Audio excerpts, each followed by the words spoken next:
라이프라인 10 10분 메시지 서울 목동 예명교회 이성우 목사님의 말씀입니다. 4절에서 5절 말씀입니다.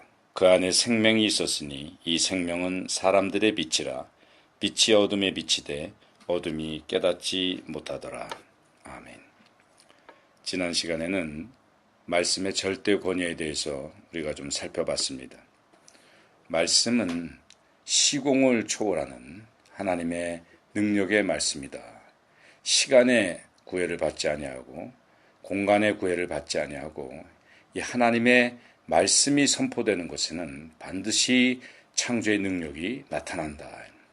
이것이 말씀의 권위고, 이 말씀으로 하나님은 천지 만물을 창조하셨는데 이 말씀 곧 예수 그리스도시고, 이 천지 만물은 골로새서 1장 16절 말씀에 의해서 만물이 그로 말미암고 그를 위하여 창조되었느니라 라는 말씀처럼 예수님을 위해서, 하나님을 위해서 창조되었다는 것입니다.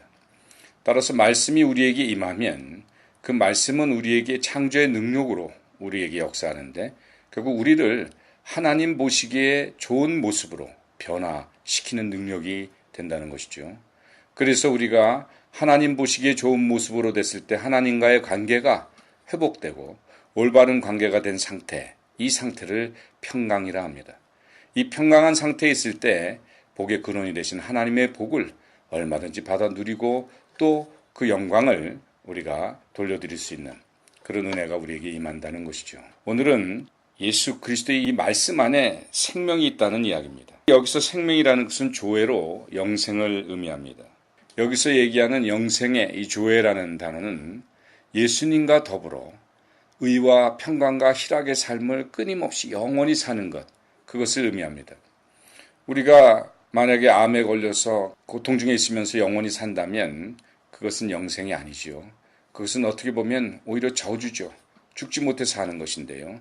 그러므로 영생이란 예수 그리스도와 더불어 의와 평강과 희락의 삶을 영원히 사는 것을 의미합니다. 이 생명이 사람들의 빛으로 오셨다 말씀하고 있어요. 이 빛으로 오신 이 예수님, 그러나 이 세상은 흑암과 혼돈과 공허 가운데 있고 이 흑암, 어두움은 그 빛을 깨닫지 못한다 말씀하고 있습니다. 예수님은 사람들의 빛으로 이 세상에 오셨습니다. 그러나 사람들은 어둠 가운데 있어서 그 빛을 깨닫지 못한다는 것입니다. 여기서 이 빛이라는 단어가 이 force라는 단어인데 이 음성이라는 단어의 포네오와 그 어원이 같습니다.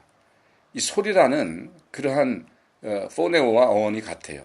따라서 빛으로 오신 예수님은 그 말씀을 통해 우리에게 빛이 되어주시고 등불이 되어주신다는 것입니다. 어두운 가운데 있는 사람들은 그 빛을 보지도 못하고 깨닫지도 못합니다. 여기서 깨닫다라는 단어가 카탈람바노인데 이 카탈람바노는 내 것으로 붙잡다라는 뜻이에요. 따라서 어둠 가운데 있는 사람들은 이 생명의 말씀, 빛의 말씀이 우리에게 들려줘도 그것으로 우리를 비춰줘도 그것을 깨닫지도 못하고 내 것으로 붙잡지를 못한다는 것입니다. 그래서 이 생명의 말씀으로 나오지 못하고 이 빛 대신 생명의 말씀을 내 것으로 소유하지 못한다는 이야기입니다. 사단은 우리가 하나님의 백성들, 이 땅의 사람들이 예수님의 말씀을 듣고 구원받는 것 가장 싫어하죠. 그래서 어떻게든지 하나님의 백성들조차도 말씀을 듣고 말씀과 가까이 하는 것을 어떻게든지 회방하려고 합니다. 빛 가운데로 나오는 것을 어떻게든지 회방하려 하는 것이 사단의 계획입니다. 말씀을 묵상하지 못하게 하고 예배에 참석지 못하게 하고 예배에 참석해서도 졸게 만들고 말씀을 듣지 못하게 가진 방법으로 회방을 합니다. 그러나 우리가 이 말씀은 바로 우리에게 생명이고 이 말씀을 통해서 하나님 보시기에 아름다운 모습으로 변화시키기에 이 말씀은 우리의 빛이요 어둠 가운데 있는 우리를 밝히고 우리를 빛으로 인도하는 유일한 생명의 말씀입니다. 그러므로 말씀을 멀리하게 하는 이 사단의 계계로부터 승리해야 하는 것입니다. 과거 제가 어느 날 지방 신방을 가는데 고속도로를 달려가는데 이상하게도 한 30년 전에 대학 동창, 대학을 졸업하고 한 30년 동안 보지 못한 친구입니다. 근데 그 친구가 자꾸 생각이 나는 겁니다. 운전 내내 여러 번 생각이 나요. 저는 이렇게 뜻하지 않은 생각이 날 때 항상 이게 하나님의 사인이신가 늘 생각을 해봅니다. 그래서 희한하다. 왜 그 친구 생각이 이렇게 자꾸 날까 하다가 휴게소에 들려서 혹시나 하고 제 핸드폰을 찾아봤습니다. 그 핸드폰을 찾아보니까 마침 대학 동창회 그 명단이 쭉 있었고 거기에 전화번호가 있는 거예요. 그래서 전화를 해봤더니 그 친구가 받아요. 그래서 너무 반갑고 그래서 인사를 나누는데 그 친구 힘이 하나도 없어요, 목소리에.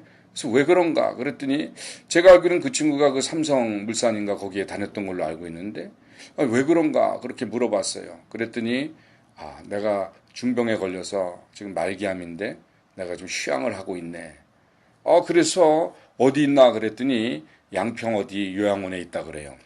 그래서 제가 신방을 마치고 올라가서 그 다음날 바로 그것을 수소문해서 찾아가 봤습니다. 찾아가 보니까 그 친구가 말기암으로 이렇게 침대에 누워 있습니다. 그런데 보니까 제가 그 친구가 대학 때부터 그 성당에 다닌다는 걸 알고 있었거든요. 그래서 이런저런 얘기를 나눠봤습니다. 이런저런 얘기를 나눠보는데 예수님을 모르더라고요. 예수님에 대해서 지식적으로는 알겠죠. 그런데 예수님을 붙잡지 않아요. 예수님을 붙잡는 믿음도 없고 예수님이 실제 어떤 분이신가에 대해서 전혀 몰라요. 그래서 예수님에 대해서 대화를 나누고 성경이 어디 있나 그랬더니 저 가르치는 데 보니까 성경 위에 신문지가 쌓여있고 그 신문지에는 먼지가 뽀얗게 앉아 있습니다. 성경을 보지 않은 것이죠. 성경을 가까이 하지 않은 것이죠. 그래서 어떻든 간에 제가 그 뒤로 매주 몇 달을 계속 갔습니다. 그리고 예수님에 대해서 서로 이야기를 나누고 결국 그는 예수님을 제대로 영접하고 예수님을 찬양하다가 소천한 일이 있었습니다. 마귀는 어떻든지 우리로 하여금 말씀을 듣지 못하게 해방합니다. 또 그런가 하면 말씀을 편식하게 만듭니다. 말씀을 내 마음에 드는 것만 골라 그렇게 듣게 만들고 보게 만들어요. 그러나 말씀이 때로는 우리에게 방망이처럼 우리의 심령을 두들기고 그래서 우리의 양심을 찔러대고 그러나 그것으로 인해서 우리가 다시금 돌이키고 회개하고 하나님과의 관계에서 평강의 관계로 유지하는 것인데 이 마귀는 자꾸 듣기 싫은 소리는 듣지 말라 그래요. 그리고 말씀을 편식하게 만듭니다. 내가 좋아하는 문장 몇 개만 외워갖고 다니게 합니다.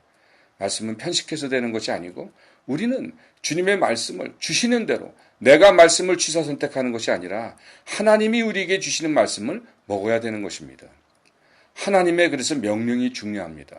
성경에서 나오는 하나님의 명령은 우리에게 어떤 짐을 져주는 것이 아닙니다. 사랑하는 부모가 자녀에게 좋은 보약을 먹이려는데 그걸 쓰다고 먹기 싫어해요. 근데 그것을 이 보약에는 뭐가 들어있고 어떤 영양분이 있고 이게 이렇게 좋단다 설명해도 못 알아들어요. 그러니까 내 사랑하는 자녀를 위해서 무조건 먹어. 그리고 명령하는 것이죠. 마찬가지입니다. 성경에서 나오는 하나님의 모든 명령은 우리에게 가장 좋은 것을 설명해도 잘 모르니까 일단 급하니까 먹으라 명령하신 것입니다. 우리가 말씀을 통해서 그 명령을 들을 때 우리는 그 말씀을 붙잡게 되고 그 말씀을 따라 행하게 됩니다. 그 말씀을 순종하게 되면 그 말씀의 역사, 창조의 능력을 우리는 체험하고 이 말씀이야말로 우리 발의 등불이요 우리 빛의 생명이 된다 하는 것을 깨닫고 증거하게 되는 것이죠. 요한복음 7장 17절에 우리가 하나님의 뜻을 행하려 하면 이것이 사람에게서 나온 것인지 하나님에게서 나온지 그것을 알게 된다 했어요. 그러므로 우리가 말씀을 생명의 빛으로 받아들이고 순종할 때 우리는 이 생명의 빛임을 알게 되고 그것을 통해서 하나님께 영광 돌리게 될 줄 믿습니다. 빛의 자녀들 모두가 되시길 예수님의 이름으로 축원합니다. 지금까지 서울 목동 예명교회 이성우 목사님의 말씀이었습니다.